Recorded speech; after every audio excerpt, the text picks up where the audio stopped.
আসসালামু আলাইকুম সুপ্রিয় শিক্ষার্থী, আপনাদের সবাইকে স্বাগত জানাচ্ছি আজকে আমাদের এই ক্লাসে। আমাদের আজকে যে ক্লাস, এই ক্লাসের কোর্স কোড হচ্ছে SOC 4830 এবং আমাদের যে কোর্স টাইটেল হচ্ছে Islamic society, Muslim society and Islamic ideology and Muslim societies. এই কোর্সের ক্ষেত্রে আমরা আজকে যে টপিকটা পড়বো সেটা হচ্ছে ইসলামিক সোসাইটি বলতে কি বোঝায়। আমরা এর আগের ক্লাসগুলোতে বোঝার চেষ্টা করেছি সমাজ বলতে কি বোঝায়, অর্থাৎ সোসাইটি বলতে আমরা কি বুঝি। আজকে আমরা জানবো হচ্ছে ইসলামিক সোসাইটি বলতে আমরা কি বুঝি। একটু খেয়াল করে দেখেন, আমরা যদি এর আগের ক্লাসগুলো যে যারা আপনারা মিস করেছেন সেগুলোকে একটু রিভিউ করতে চাই, তাহলে সোসাইটির যে বৈশিষ্ট্যটা একটু খেয়াল করে দেখেন। সোসাইটি বলতে আমরা কি বুঝি, এই বিষয়টা নিয়ে আমরা প্রথমে একটু আলোচনা করতে চাচ্ছি। সোসাইটি হচ্ছে যে, আমরা কি জানি, সোসাইটি হচ্ছে a group of people who live in a particular territory. অর্থাৎ সোসাইটি শব্দটাকে আমরা 4টা মিনিং বলেছিলাম, আপনারা যদি কেউ ক্লাসে থেকে থাকেন। সোসাইটি মানে হচ্ছে a group of people, a group. Society মানে হচ্ছে যে কম্প্যানিয়নশিপ, ফ্রেন্ডশিপ, অর্থাৎ একগুচ্ছ মানুষ যারা চিন্তা চেতনা কিংবা বেশ কিছু বিষয়কে সামনে রেখে ঐক্যবদ্ধ হয়ে বসবাস করে বা এক জায়গায় বসবাস করে, সেটা বলতে আমরা সমাজকে বুঝে থাকি। সমাজের আরেকটা গুরুত্বপূর্ণ মিনিং হচ্ছে সোসাইটি মিনস ক্লাস। খেয়াল করে দেখেন, ক্লাস মানে হচ্ছে শ্রেণী।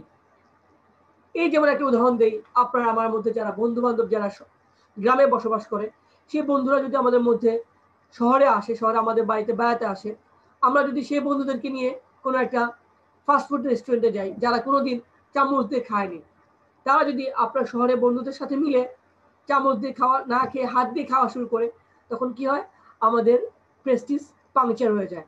এটাকে আমরা বলতে পারি, আমরা নিজেদেরকে তখন ছোট মনে করি এবং সেই বন্ধুকে নানাভাবে কটাক্ষ করার চেষ্টা করি, দোস্ত তুই তো আমার মান ইজ্জত খুঁয়ে দিলি বা শেষ করে দিলি। তাহলে আমি কি বলছি, সোসাইটির একটা বড় মিনিং হচ্ছে সোসাইটি মিনস ক্লাস।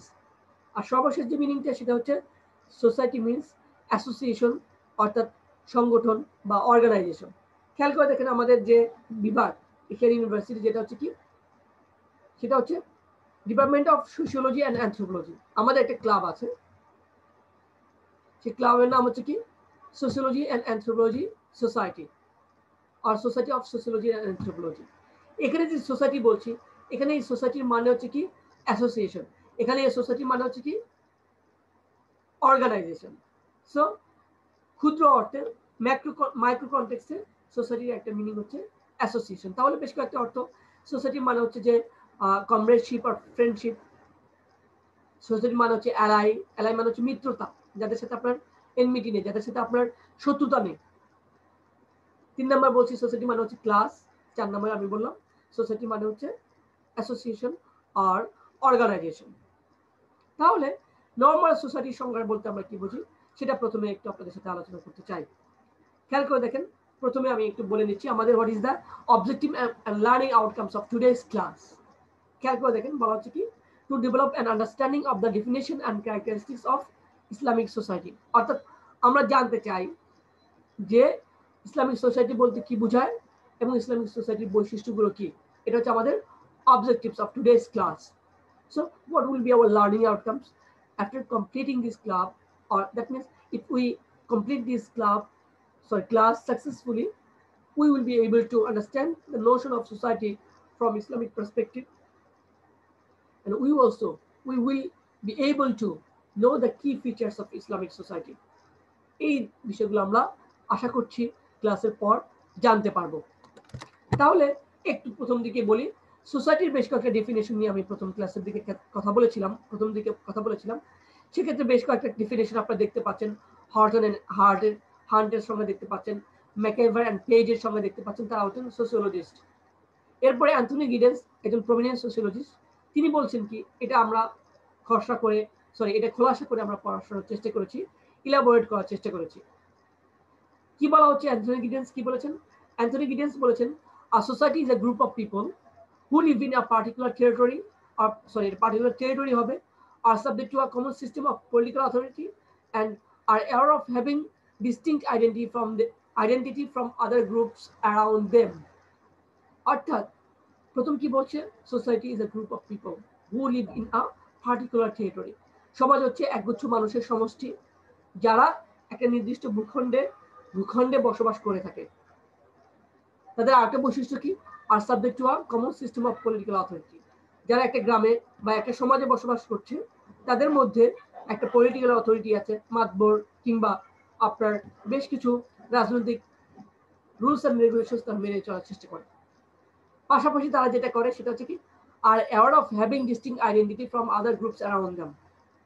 খেয়াল করে দেখেন, খুবই গুরুত্বপূর্ণ যে আশেপাশের যে গ্রুপগুলো আছে, আশেপাশের যে দলগুলো আছে, তাদের থেকে তারা একটা কি করে পার্থক্য বজায় রাখার চেষ্টা করে, নিজেদেরকে আলাদা করে রাখার চেষ্টা করে। খেয়াল করে দেখেন, তাহলে আমরা যেটা আলোচনা করছি, যেটা কথা বলছি, সেটা কি? সেটা হচ্ছে যে সমাজ হচ্ছে একগুচ্ছ মানুষ যেখানে একত্রভাবে বসবাস করছে, তাদের কিছু রাজনৈতিক চিন্তা ভাবনা থাকবে, তারা বেশ কিছু নিয়ম নীতি মেনে চলবে, পাশাপাশি তারা আশেপাশের যে সমাজটা রয়েছে তাদের চেয়ে নিজেদেরকে আলাদা করে রাখার চেষ্টা করবে। এটা হচ্ছে সমাজ, সমাজের সংজ্ঞা, যেটা অ্যান্থনি গিডেন্স বলেছেন।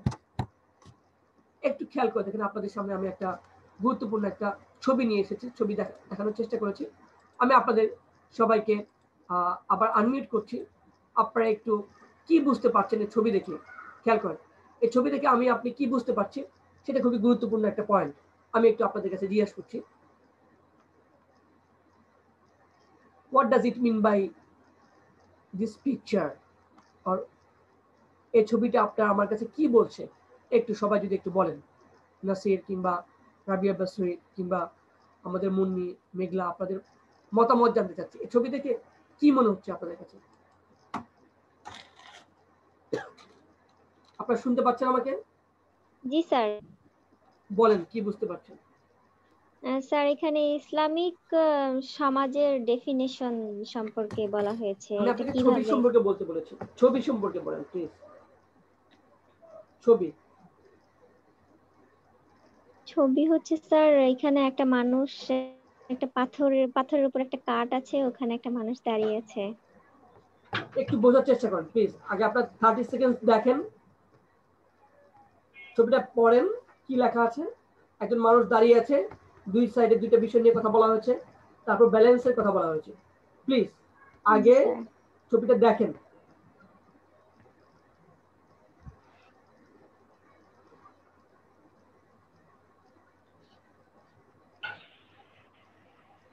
স্যার স্পিরিচুয়াল অর্থ কি? অর্থ একটু পর বলছি, আপনি কি বুঝতে পারছেন এটা দেখে সেটা আগে আরেক বলেন। পাশে হচ্ছে ম্যাটেরিয়াল। আপনারা কেউ বলবেন? নাসির, বলেন। নাসির কি বুঝতে পারছো?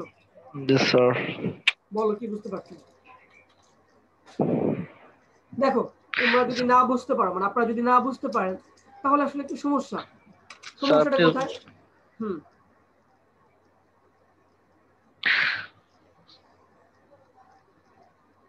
স্যার আপনি বলেন স্যার।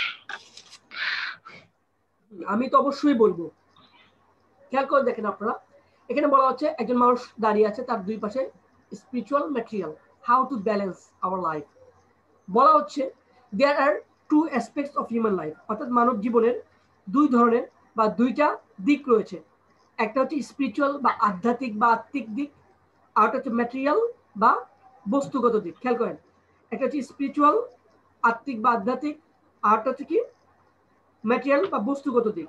তাহলে আমাদের জীবনের কোন বিষয়গুলো বস্তুগত আর কোন বিষয়গুলো অবস্তুগত বা স্পিরিচুয়াল, কে বলতে পারবেন?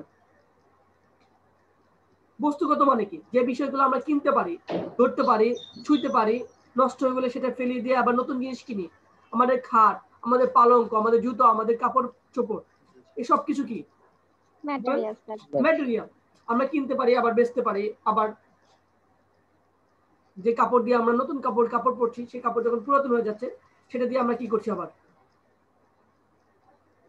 ওটাকে পরিবর্তন করে নতুন কাপড় কিনে নিচ্ছি, নতুন জিনিস কিনছি। কিন্তু আমাদের যে বিশ্বাস, আমরা স্রষ্টা বিশ্বাস করি, আমরা মনে করি নামাজ পড়লে আল্লাহকে সামনে রেখে, হাজির নাজির রেখে নামাজ পড়ছি, কুরবানি দিচ্ছি, এই যে কাজগুলো করছি,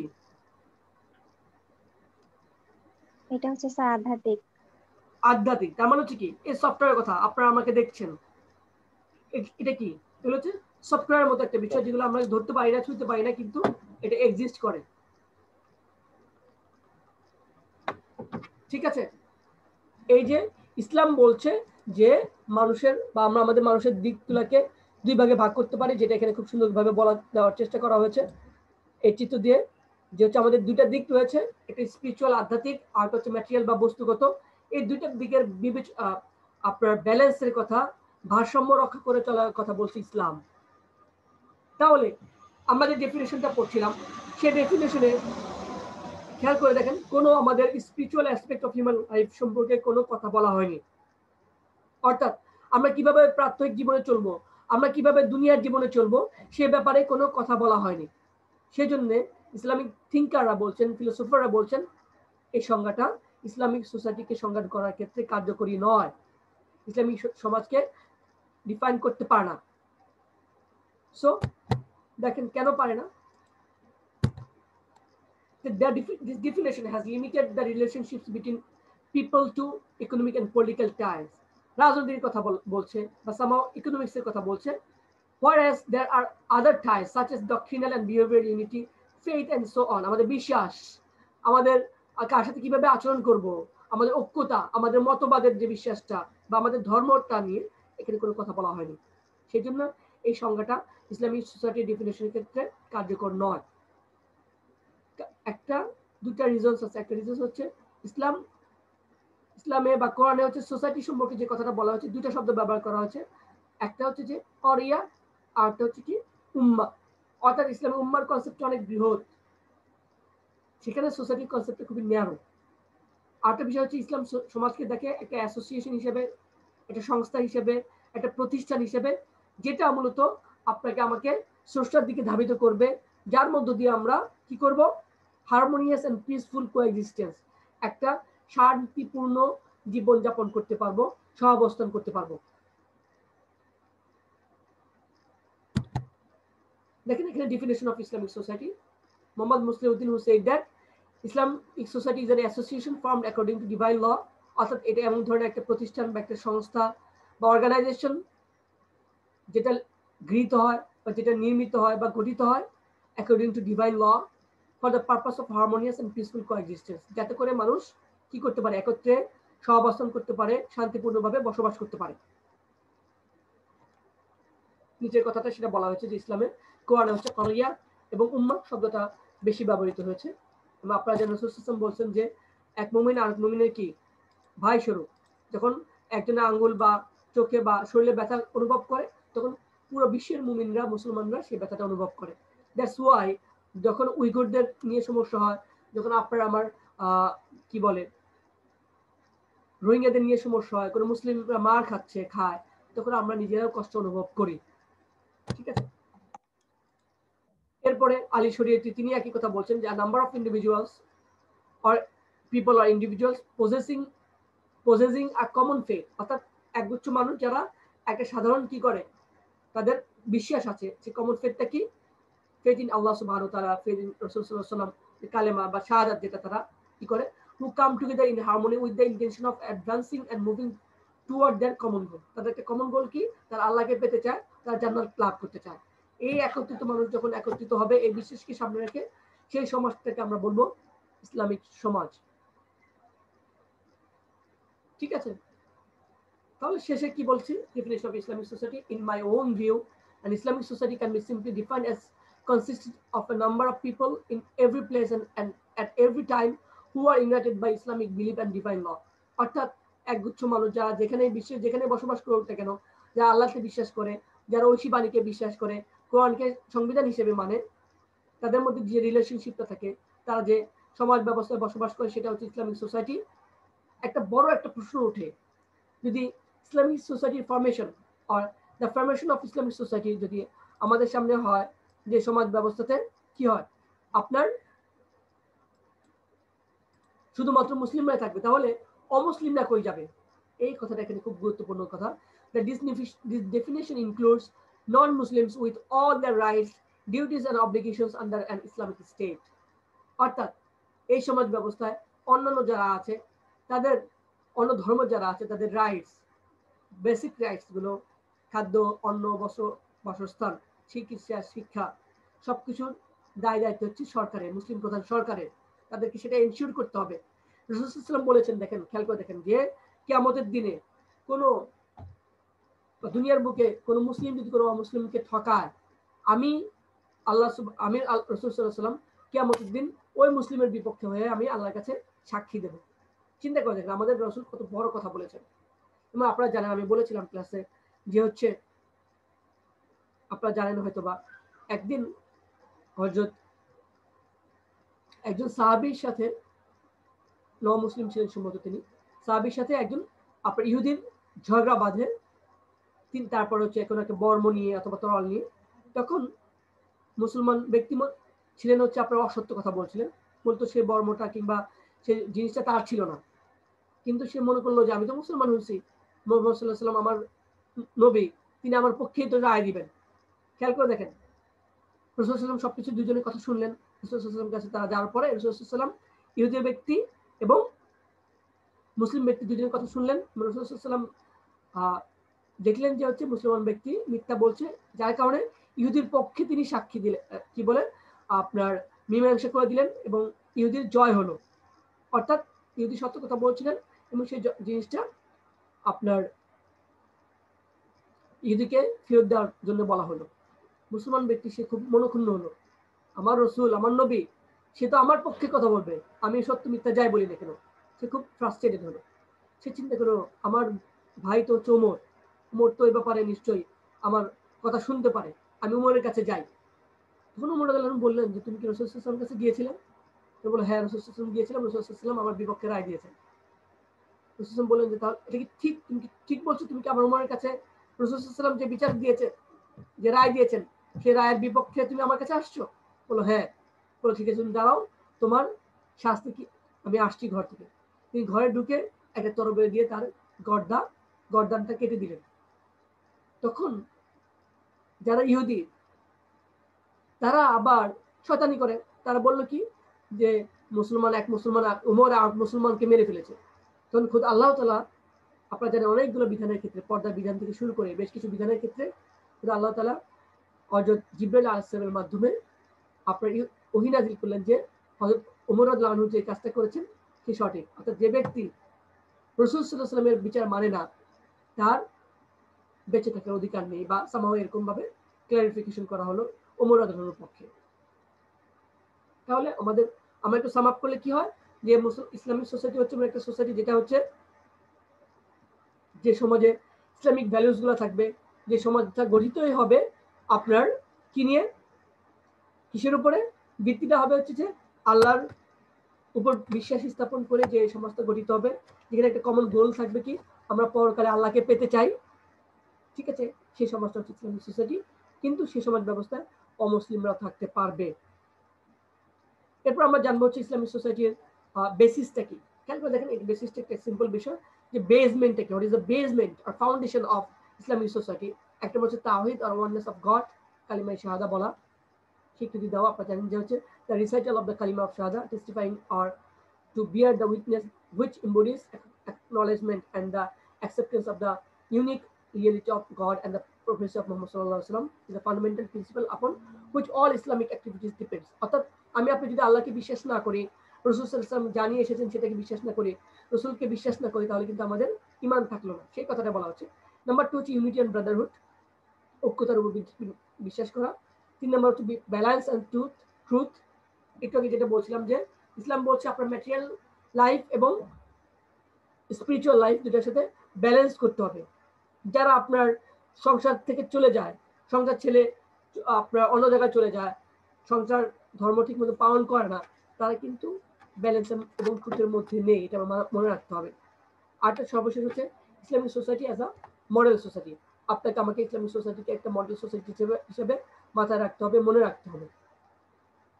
ঠিক আছে, তাহলে এবার হচ্ছে ইসলামিক সোসাইটির ক্যারেক্টারিস্টিক্স কি। এক নম্বর হচ্ছে ফেইথ ইন আল্লাহ, এরপর হচ্ছে দেখেন এনজয়িং হোয়াট ইজ গুড, অর্থাৎ রাসূল সাল্লাল্লাহু আলাইহি ওয়াসাল্লাম বলেন যখন তোমরা কোনো একটা ভালো কাজ করবে তখন মনের মধ্যে একটা প্রশান্তি অনুভব করবে, আর যখন তুমি একটা খারাপ কাজ করবে তখন তুমি খারাপ অনুভব করবে, তখনই তুমি বুঝতে পারবে হচ্ছে তুমি একজন প্রকৃত মুমিন। তুমি খারাপ কাজ করে ফেলেছো, আমরা খারাপ কাজ করে ফেলেছি, তখন যদি আমরা অনুশোচনায় ভুগি, আমরা যদি আপনারা যেটাকে বলতে পারি আমরা অনুশোচনায় ভুগি, পাশাপাশি যদি আমরা সেই কাজ থেকে ফিরে আসা তওবা করি তাহলে কিন্তু আল্লাহ তাআলা আমাদেরকে মাফ করে দিবেন। এটা একটা কিন্তু আমাদের forbidding what is bad, খারাপ কাজ থেকে নিজেদেরকে বিরত রাখা, a community of moderation, ইসলামিকটা হচ্ছে কি মডারেশন, অর্থাৎ সংস্কার ধর্মী একটা ধর্ম, সংস্কার ধর্মী একটা সমাজ, কোনো রিজিডিটি নেই বেশ কিছু বেসিক বিষয় বাদে। One Muslim community, an international community, conducting affairs by mutual consultation, application of the concept of brotherhood, reciprocal responsibility of the individual and the community. এগুলো হচ্ছে আপনার ইসলামিক সোসাইটির বৈশিষ্ট্য। খেয়াল করে দেখেন শেষেরটা কি, সেটা বলছে হচ্ছে একটা পরিবারে একজন নারীর যেমন ভূমিকা আছে, একজন পুরুষের, স্বামীর যেমন ভূমিকা, স্ত্রীর যেমন ভূমিকা, সন্তানদের যে ভূমিকা, সবার ক্ষেত্রে আলাদা আলাদা ভূমিকা ইসলাম ডিফাইন করে দিয়েছে। এই বিষয়টা মাথায় রাখতে হবে। এটা সমাজের ক্ষেত্রে তেমনি নারীদের এক ধরনের ভূমিকা রয়েছে, পুরুষদের এক ধরনের ভূমিকা রয়েছে। আবার কোনো একটা সময় স্পেসিফিক কোনো সময়ে নিডেড যদি হয়, সেই সময়ে আপনার আবার কি হতে পারে, এই রেসপন্সিবিলিটিটা একজন নারী পুরুষের ভূমিকা পালন করতে পারে যদি তিনি বাধ্য হয়ে থাকেন। কনসেপ্ট অফ ব্রাদারহুড, ভ্রাতৃত্ব বন্ধন খুবই গুরুত্বপূর্ণ।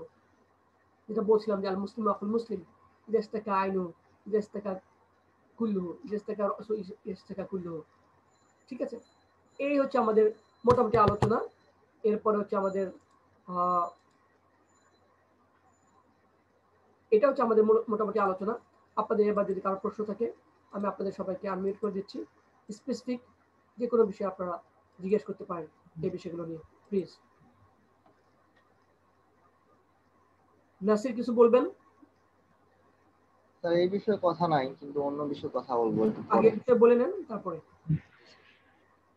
শাইলা কিংবা আমাদের রাবেয়া বসরি, আপনাদের কার কোনো প্রশ্ন আছে?